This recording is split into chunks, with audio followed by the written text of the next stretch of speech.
करेला मन खूबे जाती कमर धके राती में। क्या पवन भैया, आपको कमर दबाने से मन नहीं भर रहा है? तो चलिए दोस्तों, पवन भैया का एक नया सॉन्ग आया है, सुनिए राजा।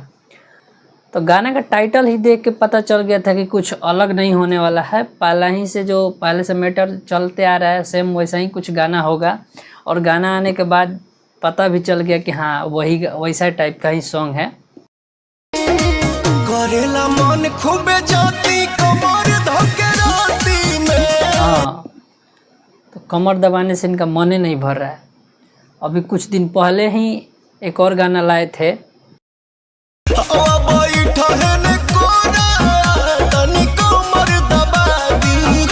इसमें भी पूछ रहे थे कमर दबाने के लिए।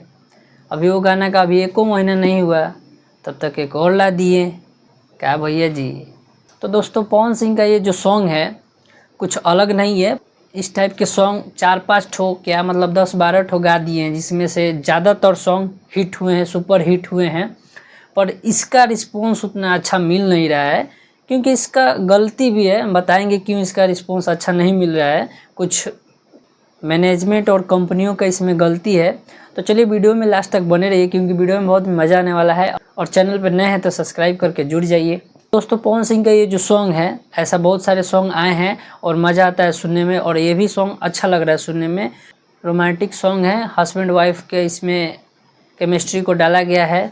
तो सॉन्ग सुनिए, मज़ा आ रहा है सुनने में। वीडियो भी क्वालिटी अच्छा है और पवन सिंह ने इसमें अच्छा वर्क किया है चांदनी सिंह के साथ। और चांदनी सिंह बहुत दिनों के बाद पवन सिंह के साथ नज़र आई हैं। सब तो ठीक है, लेकिन पवन सिंह अपना ये आदत कभी नहीं छोड़ेंगे। देख लीजिए।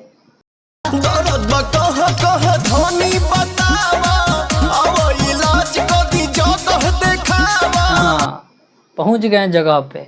ये नहीं छूटना चाहिए, यहाँ से ध्यान नहीं हटता है इनका। देखिए, तो मिला जुला के बात यही है कि पवन भैया सुधरने वाले नहीं है। ये अपना मूडेली आदमी है, एकदम मस्ती में रहते हैं, किसी को छोड़ेंगे नहीं ये।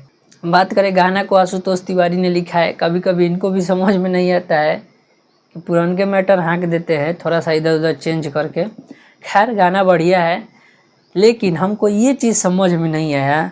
गाने को मतलब पोस्टर आता है, 3-4 दिन पहले पोस्टर आ गया कमिंग सून का। बहुत सारे लोगों ने वीडियो बनाया, मैंने भी डाला कि यहाँ का नया गाना आ रहा है।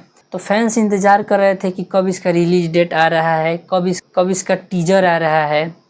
ये सब कुछ नहीं देखा गया, सीधा अचानक से गाना ही रिलीज कर दिया गया कल। किसी को भी पता नहीं चला। अरे हमको खुद आज पता चला कि अरे कल गाना रिलीज हो गया, ये किसी को पता नहीं है। ऐसी म्यूजिक वर्ल्ड पे इस गाने को रिलीज कर दिया गया, जिसका नतीजा आप लोग देख ही सकते हैं। इसका व्यूज़ का क्या हाल है। अभी तक 1 मिलियन व्यूज़ नहीं पहुंचा, 8 लाख के करीब में व्यूज़ है। 20 घंटा होने वाला है। तो क्या मैनेजमेंट हो रहा है, यही समझ में नहीं आता है। और हमको तो लग रहा है कि किस वजह से ये सॉन्ग को जल्दी जल्दी में रिलीज़ किया गया है, क्योंकि इनका एक बहुत बड़ा लेवल का गाना आने वाला है, भगवान करस। उसी सॉन्ग के चलते इसको जल्दी से रिलीज़ करके साइड कर दिया गया है कि अरे रिलीज़ करके हटाओ एक 1-2 दिन में, क्योंकि वो 1 से 2 दिन में वो भी आ जाएगा। तो लगातार आएगा तो पब्लिक के जमेगा नहीं ना, इसी की वजह से वो लोग जल्दी निकाल दिए। तो थोड़ा दिन और वेट कर लेते। ये सॉन्ग 6 महीना पहले शूट किया हुआ था, तो जब 6 महीना रुक सकते हैं तो 1-2 दिन रुकने में और क्या दिक्कत था। 1 सप्ताह रुक जाते, बिना कुछ बताए, बिना डेट अनाउंसमेंट किए ऐसा ही रिलीज़ कर दिए। उसका नतीजा है ये कि अभी 1 मिलियन नहीं हुआ। पवन सिंह के हिसाब से ये शूट करता है कि उनका कोई गाना 1 मिलियन व्यूज ना हो, नहीं शूट करता है। खैर, अब क्या बोला जाए, इनका मैनेजमेंट ही वैसा है। साल में 3-3 को मैनेजर बदलते हैं, क्या किया जाए। खैर, गाना का मज़ा लीजिए, आनंद लीजिए, क्योंकि गाना मस्त लग रहा है, मज़ा आ रहा है सुनने में। और हेडफोन लगा के सुनिएगा तो और मज़ा आएगा, क्योंकि इसमें म्यूजिक जो है ना, सरगम आकाश का बहुत मज़ेदार म्यूजिक है। म्यूजिक हमको बहुत अच्छा लगा है। तो चलिए, यही अपडेट था। मिलते हैं आपसे नेक्स्ट वीडियो में, तब तक के लिए जय हिंद, जय भोजपुरिया समाज। और वीडियो को शेयर करके फैला दीजिए।